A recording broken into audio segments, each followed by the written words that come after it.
cystadlu'n berwedig ynghylch y gwartheg.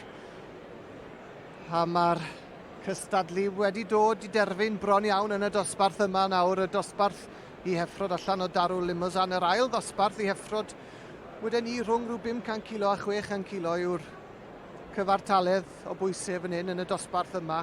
A'r beirniad wedi rhoi nhw yn ei safleoedd. Ac Ifan Philip sy'n gwmni fi. Dwi'n meddwl fydd e'n newid rhagor. Na, fydden ni ddim yn meddwl. Mae Heffer ma gyda Darw Roberts Tinant wedi tynnu mewn yn gyntaf ymlaen.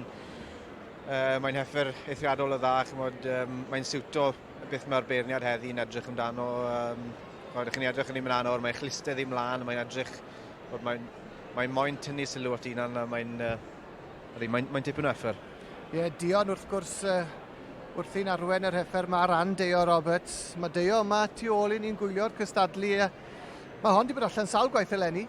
Odi, hon wedd prif pencampwr Ffair Sir Fôn, tair wythnos yn ôl. A chymod, mae wedi rhoi bach o bwysau arno, mae'n edrych yn well heddi os rhywbeth na beth oedd hi'n edrych brynu. A mae hon yn pwyso o gwmpas rhyw 572 kilo, felly gyda'r tryma yn y dosbarth yma. A mae'n Heffer dda, ond mae Dion ar y tig. Mae wedi cael amser caled yn y cylch. Mae wedi bod yn styfnig ar adegau a gweud y lleia. Ie, fel ych chi'n gweud, Ifan, anifeiliaid yw nhw y diwedd dydd. Mae'r goleadau llachar a lot o swnau gwahanol. Falle bod Heffer yn gofyn tarw, falle neu rhywbeth i wyni ddim yn helpu. Mae'r holl bethau yma i gymryd mewn i consideration.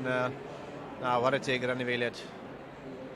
Ond fi'n credu mae fel hyn fydd i. Dwi'n meddwl fydd na newid mwyach. Wrth i fe ddod nôl unwaith yn rhagor, Chris Penny. Mae ei weld yn hapus gyda'i benderfyniad ac ydy. Dyna ni te, Ifan. Yr Heffer o iddo, Mr Darw Roberts, y bala Miss Wales, wedi mynd â hi yn y dosbarth yma. A mi fydd hon yn mynd mlaen nawr, wrth gwrs, i gystadlu am prif bencampwr y Ffair. Ifan, diolch yn fawr i ti.